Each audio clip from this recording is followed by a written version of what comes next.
She was invisible, a cleaner in the dark, forgotten by the world, but never bitter.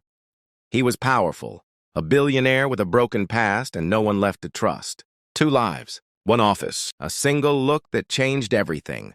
This isn't just a love story. It's the moment the janitor caught his heart and his secret. At 10 South p.m., when most of Chicago's steel towers stood asleep in their glittering silence, Doris Susan walked through the revolving doors of Owen Enterprises with quiet determination. Her dark brown hair was always tied in a loose bun, her hands red from soap and bleach, and her name tag slightly faded, like she had been trying to scrub herself invisible too. She wasn't just a cleaner, not really. Beneath that plain uniform lived a young woman who once sketched floral shop designs on napkins at cafes, dreaming of sunlight through a glass storefront and the smell of fresh roses every morning. But dreams are delicate. They shatter fast when life storms in. At 21, Doris lost her father to a sudden stroke. The bills didn't wait for grief. Her mother fell into depression, and her younger brother, Tyler, just 12 at the time, needed school, food, and some kind of normal. Doris became both breadwinner and parent. So the flower shop was folded up and stored in the back of her heart. She picked up a mop instead of a bouquet. Every night, she pushed her cleaning cart into the elevator and pressed the button to the top floor, the one with the golden doors and the name Samuel Owen embossed on frosted glass. His office was like something out of a movie. Black marble floors, floor-to-ceiling windows overlooking the lake, and shelves full of books that probably cost more than her rent. A sleek desk stood in the middle like a throne. Samuel Owen. The name echoed through every hallway. Billionaire, CEO, ruthless genius, Chicago's Ice King. She had never met him. Only glimpses, in headlines, in stock photos, and in that massive portrait in the lobby where he looked like a prince carved from stone. He was the type of man people made way for, the kind of man who didn't notice the people holding the doors open for him. But Doris noticed everything. She noticed that his coffee mug always had one lipstick stain. Not from him, probably a visitor. She noticed he rotated between 3 pens, but always left the blue one open, dried out. She noticed his file drawer was always slightly ajar, like he was in too much of a hurry to close it. And every time she cleaned, she tidied with care. Not because anyone asked her to, but because she believed someone's space was a mirror of their mind. Maybe if the space was in order, the person inside it could breathe better. She began leaving sticky notes. Not to meddle, just gentle reminders. Pen leaking. Careful. USB under the file tray. Your plant needs water. She never signed her name. She didn't need thanks. She just liked the idea that maybe, somehow, she made someone's day a little easier, even if that someone was a man who'd never look her way. No one knew her story. Not the guards who nodded as she passed. Not the other cleaners who kept their headphones in and their heads down. She kept her dreams folded in the corners of her heart. Every month she sent money home to pay Tyler's school fees. Every Sunday she walked past flower shops and inhaled deeply like it was medicine. Some nights, as she wiped fingerprints off the glass walls, she'd whisper to herself, "One day I'll have my own shop, sunlight, music, tulips in the window." Then she'd shake her head and keep moving. Dreams were luxuries she couldn't afford yet. But still, she left the notes, always the notes, and sometimes she felt someone new. Once she found the pen she had warned about neatly placed on a napkin with a note. Thanks. No name, no initials. Her heart skipped. Had he seen her? Did he read her notes? She told herself not to think about it. Billionaires didn't notice cleaners. The sky didn't notice the earth, no matter how carefully the earth held it up. Until one night everything shifted, everything changed. That night, she opened the door to his office and found something missing and someone waiting. It was a rainy Tuesday night, and thunder echoed far above the Chicago skyline. Most of the building had already emptied out. Another day of power lunches, deal-making, and expensive suits had come to an end. But as always, Doris Susan arrived at the top floor with her cart, quietly pushing open the door to Samuel Owen's private office. Only tonight something was different. As she bent to wipe under the desk, a spot most wouldn't even glance at, her fingers brushed against something soft, slightly worn. A photograph. She gently pulled it free from under the leather chair. It was old, creased, the corners folded like it had been carried in a wallet for years. A little boy, maybe 7, smiling into the sunlight with wild hair and a gap-toothed grin. He was standing in a grassy field, holding hands with a slightly older boy who looked eerily familiar. Samuel, a much younger version, maybe 12. The image felt sacred, like something that hadn't seen daylight in years. She stared at it for a long moment. There was something in the younger Samuel's eyes, not cold or powerful, but raw, gentle, human. She placed it carefully in the center of his glass desk, then pulled out a sticky note and paused. After a moment's thought, she wrote just 7 simple words. "Family is everything. Don't let this get lost." She didn't sign it, she never did. But as she turned off the desk lamp and walked away, she felt the air had changed, like something had been disturbed in the silence, something waiting to wake. The next night, the elevator doors opened again with their familiar ding. Doris stepped out with her usual quiet presence, not knowing this night would be anything but usual. She entered the office, humming softly, preparing to begin her routine. But when she turned the corner, he was there. Samuel Owen, in person, standing beside the desk, holding the photo she had returned. He looked up slowly, his eyes locking with hers. For the first time in her life, Doris felt like a spotlight had found her. He didn't speak at first, just studied her face like he was trying to place her in a memory he didn't know he had. "You're the one who's been leaving the notes," he said at last. Not accusing, not angry, just surprised. Her cheeks flushed. "Only to help," she whispered, tucking a strand of hair behind her ear. He walked closer, the polished floor echoing under his shoes. "Most people in this building speak 10 times louder and say half as much." Doris looked down, unsure how to respond. But then he did something unexpected. He smiled. Not the cold, camera-ready smile he gave at press events. This was something different, softer, real. He held up the sticky note and the photograph. "I haven't seen this photo in years. It was my little brother, Caleb." His voice caught, and for a moment, Doris saw it, the grief behind the man in the $1,000 suit. "He died when we were kids. I thought I lost this years ago." Doris whispered, "I'm sorry." But Samuel shook his head. "You found it. That means something." The office fell into a warm hush. A cleaner and a billionaire, standing on opposite sides of a life neither could fully understand, but somehow drawn together in this small, intimate moment. Then Samuel stepped forward, placing the photo back on his desk with quiet reverence. He turned to her and said something she would never forget. "You do more in silence than most of my employees do with words." Doris looked up, her eyes wide. He saw her, not just as the woman who wiped his desk, but as a person. And then, as if speaking from somewhere deep inside himself, he said, "We could start right here." She blinked. "Start what?" He gave a half smile. "A conversation, a connection, a friendship, maybe more. You've been helping me without even knowing me. Maybe it's time I knew you." Her heart raced. This couldn't be real. This was the man who built empires. He was unreachable, untouchable, and yet he stood in front of her, vulnerable, human. The billionaire and the cleaner, the sky and the earth touching for the first time. Neither of them knew what would come next.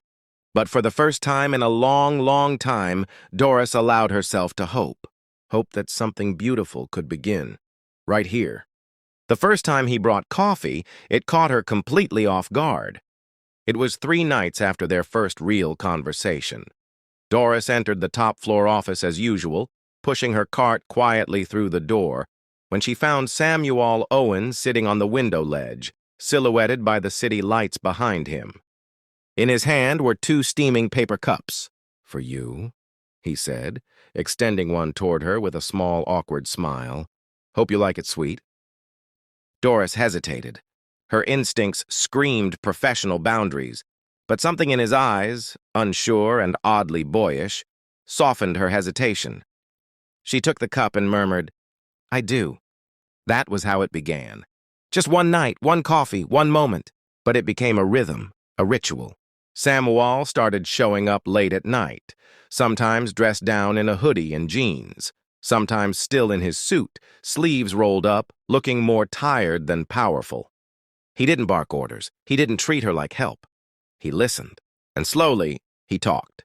He told her about Caleb, his little brother with the missing tooth and the laugh like music. How he drowned in a boating accident when they were just kids. How their parents never spoke of him again, choosing silence over sorrow. He just vanished, Samuel said one night, staring into his untouched coffee. Not just from the world, but from our dinner table, our family albums, our memories. Like grief was a stain they were too proud to wear. Doris listened quietly, her heart aching. She understood what it meant to carry pain no one wanted to see. So she shared her own story, about the flower shop that never happened, her father's hospital bills, the late nights of tears she wiped away before her brother woke up. They weren't just swapping memories, they were healing, little by little. One night she laughed at something he said, a dry, sarcastic joke about boardroom idiots, and he stared at her like he'd never seen laughter before. "You should do that more," he said. "Laugh. It suits you better than silence." She grinned, sipping her coffee. "And you should try smiling once in a while. You look like a statue most days." He smirked. "A rich statue." "Barely," she teased. "I've seen your suit pockets, full of granola bars and paper clips. Classy." He laughed, a real, genuine, deep laugh that echoed through the tall windows. And just like that, walls fell. He started showing up with extra sugar for her coffee. She brought him a tulip one night, wrapped in tissue. "Thought your office could use something alive," she said. He kept it on his desk for weeks. Sometimes they'd sit on the floor and talk for hours. He told her things his closest advisors never heard. She told him things she never admitted even to herself.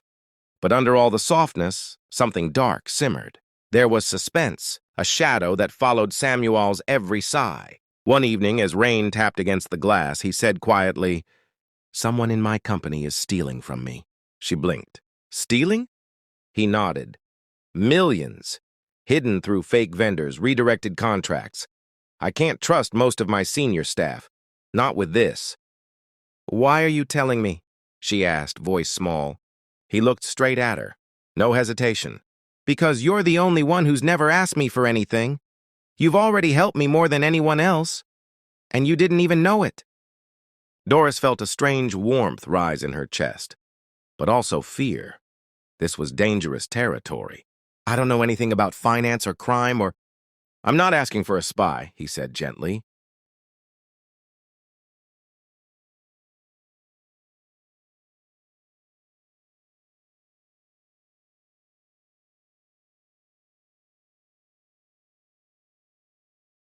"I just need someone unnoticed, someone who sees details, someone invisible to them." That word, invisible, used to sting. But from him, it felt different, like a secret power. "I just need your eyes. Watch who comes in after hours.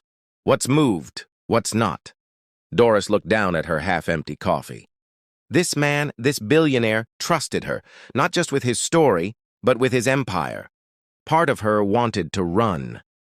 The other part, the one that had begun to fall in love with the quiet way he spoke, the broken edges of his heart, the gentle warmth behind his cool exterior.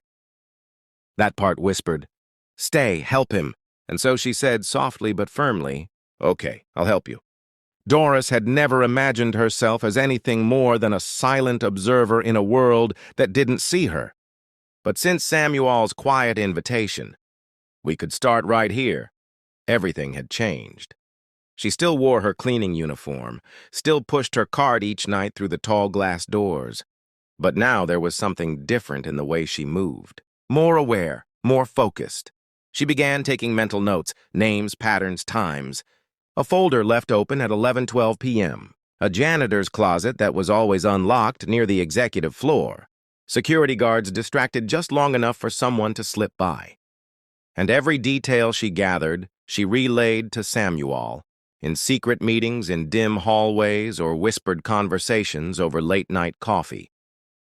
She didn't want to be involved in anything dangerous. She was just a cleaner. But every time she remembered the look in his eyes when he asked her for help, the trust, she knew she was more than that now. He saw her. It happened on a Thursday night, cold, quiet, the kind of night where everything felt like it was holding its breath. Doris entered Samuel's office a little earlier than usual. He had asked her to keep an eye on the main terminal. Someone had tried accessing files without clearance. She was wiping the desk when she heard the door across the hallway creak open. She froze. The light in the private server room flicked on. A tall figure slipped inside. Mr. Blake. The assistant CEO, sharp suit, colder smile, always walked like he owned more than he did. Samuel had mentioned him before. Cautious words, unfinished thoughts. He had a feeling. Doris crept to the doorway, barely breathing. Inside, Blake was at Samuel's personal computer, typing quickly. Then, at the click of a USB drive. Then another sound, the mechanical buzz of files transferring.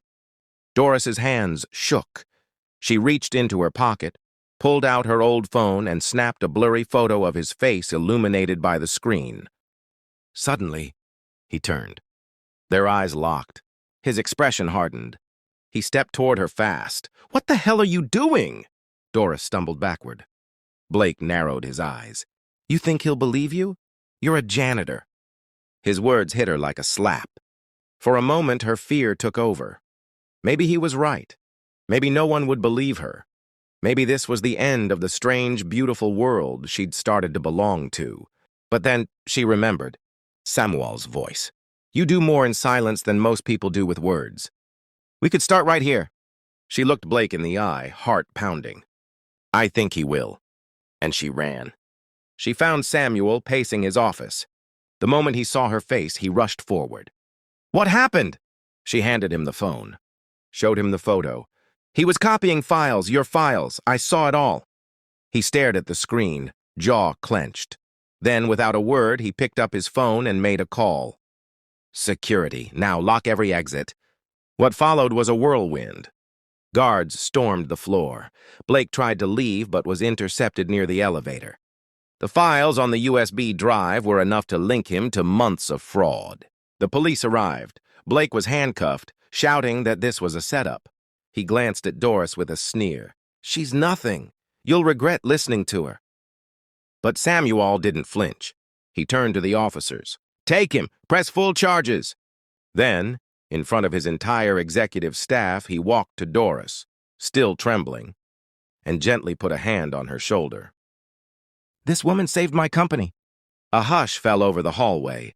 People who had never even looked at Doris before now stared with wide eyes. The cleaner, the girl from the night shift. He wasn't done. He stepped forward, clearing his throat. "Her name is Doris Susan. From this day forward, she's not just a part of this company, she's a reason it still stands." Applause. Shock. Someone even asked for her photo.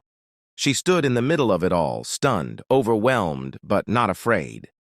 She was no longer invisible. Later that night, Samuel found her alone in the stairwell. She looked up at him, blinking away tears. "You believed me." He nodded. "Of course I did." Doris whispered. "He was right about one thing. I was just a janitor." Samuel stepped closer. "No, Doris, you're everything they'll never be. Honest, brave, and loyal." Then, almost shyly, he took her hand. "You saved me." And in that quiet stairwell, between a billionaire's touch and a cleaner's courage, something real took root. And it was just the beginning. The days after Blake's arrest felt like a dream Doris couldn't wake up from. People who had never said her name were now shaking her hand in the hallway. Security guards smiled at her with newfound respect. Office workers whispered and stared as she passed. And Samuel, he didn't keep his distance anymore. He stopped walking 10 steps ahead of her. Now he waited at her side. He brought her coffee before she could ask. He didn't hide the way he looked at her, like she mattered more than any stock report or quarterly gain. But none of that prepared her for what happened one rainy Sunday evening. Doris arrived at the building out of habit, though she no longer cleaned. Samuel had insisted she take a break, but her feet had carried her there anyway. The lights were dim. The office was quiet. She stepped inside the place she had once polished every night and froze. The desk was gone. In its place stood a long wooden table covered in flowers. Roses, tulips, daisies, wild blooms of every color. And in the middle of it all stood Samuel Owen, not in a suit, but in jeans and a soft gray sweater. His sleeves were rolled up. His hands held a bouquet of white lilies, her favorite. "Hey," he said softly. "I was hoping you'd come." She stepped forward slowly, stunned. "What is all this?" He smiled. "It's not just flowers, it's a beginning." He led her to the window, where a small folder sat on the ledge. Inside were papers, deeds, receipts. "I bought a shop space," he said, "just outside the city, on the edge of Lincoln Park. You mentioned wanting a flower shop once. I never forgot." Doris blinked at the papers, then at him. "You bought a shop?" "For you," he said, then paused. "For us." She shook her head slowly, overwhelmed. "Why would you do that?" His voice dropped to a whisper, soft and unguarded. "Because you saw me. Not the money, not the company, just me." Tears welled in her eyes. She tried to speak, but her voice caught. He stepped closer, brushing a loose strand of hair from her cheek. "I see you too, Doris. Not as the cleaner who saved my company, but as the woman who saved me. I love you." The words hung in the air like the scent of fresh blossoms. She could barely breathe. "You love me?" He nodded, his expression more vulnerable than she had ever seen. "And I think I have for a while. I just didn't know what love felt like until you showed me what it means to be truly seen." Her heart pounded. This was the same office she used to sweep in silence. Now the same floor was scattered with petals, and the man whose portrait once loomed cold in the lobby was standing in front of her, not cold at all, but warm and real, and in love. She looked down at her hands, rough from years of chemicals and water, hands that once scrubbed corners, hands that carried dreams she thought were too fragile to survive. Now those same hands reached out and were taken gently into Samuel's. They didn't need more words, not in that moment. Under the soft yellow lights of the office she once cleaned, they kissed, not as billionaire and cleaner, but as two people who had found each other through silence, scars, and second chances. Later, as she sat on the floor surrounded by flowers, laughing through happy tears, Samuel brought out a small pot. Inside it was a tiny sprouting marigold, just beginning to bloom. "I want this in your shop window," he said. "First plant, first symbol, bright and brave like you." Doris smiled through the tears, touched beyond words. "You really believe in this?" she asked. "I believe in you," he said simply. A year had passed, seasons bloomed and faded, but on the corner of Lake Street in downtown Chicago, something beautiful had taken root. Something that hadn't existed a year ago. "We could start right here." That was the name of the flower shop, written in delicate cursive across a glass door framed with fresh ivy and marigolds. People often paused to take a photo.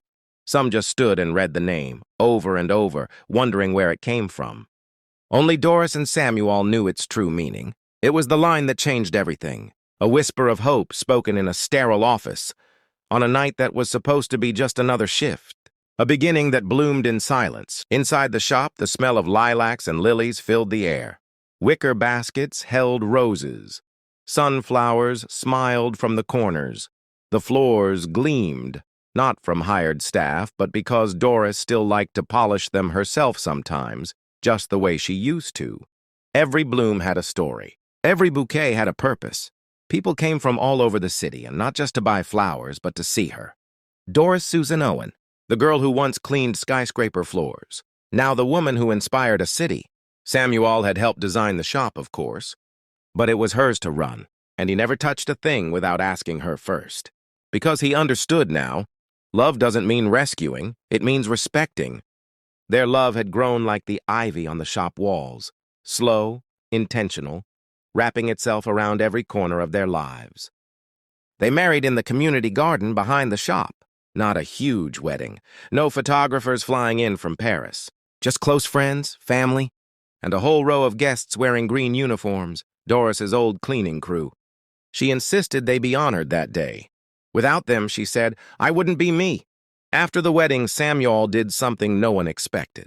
He created a scholarship fund specifically for the children of janitors, cafeteria workers, and other invisible heroes often overlooked. He opened hiring at Owen Enterprises to include formerly incarcerated people, refugees, single mothers, veterans. He added a story box to every application, not just a resume, but a place to tell who they truly were. Everyone deserves a chance, he told his board. And he meant it. But it was Doris who became the voice people couldn't stop listening to. She began speaking, not on big stages, but on radio shows, community podcasts, local panels. She spoke softly, calmly. But her words held weight. People say racism is the biggest divider, she once said. And it is. But prejudice goes deeper. Sometimes it's not about color. Sometimes it's about money, about background, about how you dress or what you do for a living. I was invisible, not because I was poor, but because people thought they already knew who I was. Her message traveled. Schools invited her. Universities studied her story. One teacher told her, "You've done more for empathy than 100 textbooks ever could." Despite all the attention, Doris never changed. She still opened the shop every morning herself. Still wrote handwritten notes to tuck inside bouquets. You're seen, you're loved, keep blooming. Samuel visited every evening, often in jeans and sneakers, holding her favorite tea.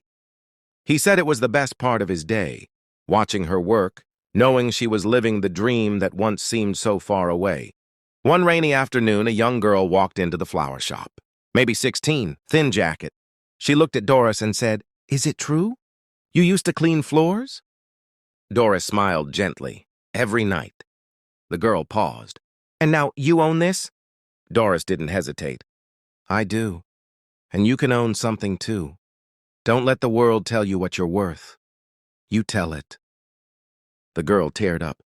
Doris handed her a single daisy. "No charge," she whispered. "You've already paid with courage." Their story became more than romance. It became a movement, proof that love could grow where people least expected it. And though both Doris and Samuel were white, their story carried a deep truth. Prejudice wears many masks. Class, gender, education, appearance. What they taught the world was this: you don't have to be loud to make change. You don't need a spotlight to spark a revolution. You just need to see people, truly see them, and choose to love them anyway. One morning, as the shop opened and golden light poured through the windows, Doris looked at the sign on the door. "We could start right here." She smiled. Because they had. And they still were. One bouquet, one heart, and one act of kindness at a time.